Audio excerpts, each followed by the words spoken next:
E aí pessoal, tudo bem com vocês? Hoje estou com mais um vídeo, sou o professor Theo e continuaremos falando sobre conjuntos numéricos.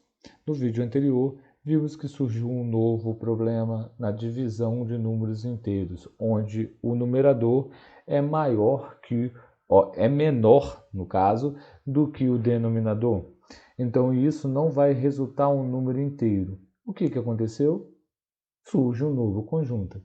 E esse novo conjunto seria o conjunto dos números racionais, que é representado pela letra Q. Q de quociente. Quociente vem de divisão, vem de fração. Então, todo número racional, o conjunto dos números racionais é representado pelos números que podem ser colocados em forma de fração, onde o numerador e o denominador são números inteiros e o denominador não pode ser zero. Então, você vai perguntar novamente, mas como assim? Então, é todo número que pode ser colocado em forma de fração, que onde o numerador e o denominador são números inteiros e o diferente zero. Aí vocês vão perguntar, mas então o número inteiro pode colocar em forma de fração? Pode.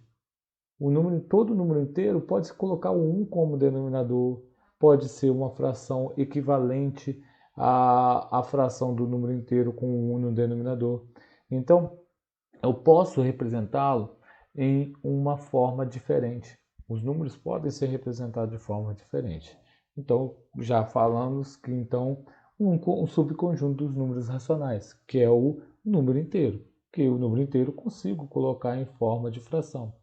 Se o número inteiro é racional, então o número natural também é racional. Por quê? A gente já viu isso, que o número natural está contido aos números inteiros. Então, o natural é subconjunto dos números inteiros. E, por consequência, se os números inteiros é subconjunto dos números racionais, então os números naturais também é subconjunto dos números racionais. Então, como eu disse, podem ser colocados em forma de fração e então aquele probleminha que deu na divisão dos números inteiros, esse número é um número racional. Mas vamos representá-lo na forma decimal, que a gente já sabe que 2 dividido por 5, né, armando aquela conta, né, ao processo de divisão, vai dar 0,4. É um número entre 0 e 1, é um número decimal. No caso, é um decimal exato, né? Então, quando a gente divide dois números inteiros e o resultado é um número decimal com casas decimais limitadas, é chamado de decimal exato. Aí vocês vão me perguntar, existem somente os decimais exatos, professor, no resultado de uma fração com números inteiros? Não. Existem os decimais infinitos, periódicos e não periódicos. Só que aqueles que são racionais são só os periódicos, que a gente coloca em forma de fração. Numa próxima aula, numa aula específica, a gente poderia estar falando desses decimais periódicos, ou seja, dízimas periódicas, e mostrar a conversão para a forma de fração.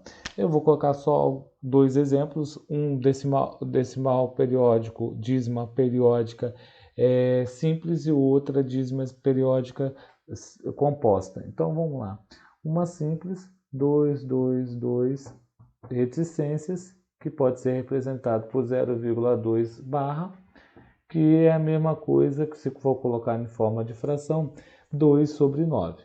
Esse processo a gente pode ver posteriormente. E uma dízima periódica composta, vou colocar uma bem mais fácil aqui para a gente já colocar em forma de fração, para que depois a gente possa ver isso mais detalhadamente. Então, 2 barra, que seria, né, o processo seria, eu vou colocar direto e depois a gente faz uma aula específica. Ok? Então, todos os decimais periódicos eu consigo colocar em forma de fração, tá ok? Então depois a gente pode fazer um vídeo específico sobre isso. Então existem decimais infinitos que não são periódicos e por isso que surge um novo conjunto que a gente vai ver numa próxima aula. Então, alguns subconjuntos que são dos números racionais. Então, vamos lá. O asterisco a gente já viu. O asterisco é quando elimina o zero. Então, são todos os números racionais diferentes de zero, ou seja, não nulos.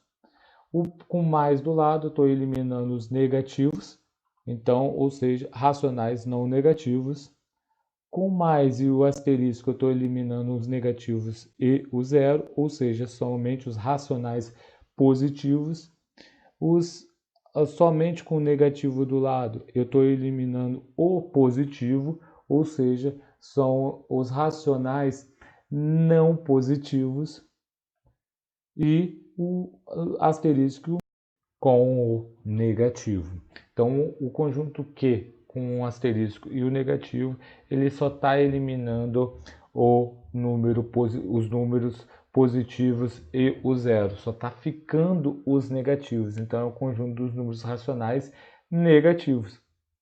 Então, vamos ficar por aqui, né? A gente vai ver um novo conjunto só na próxima aula, no próximo vídeo. Espero que tenham gostado.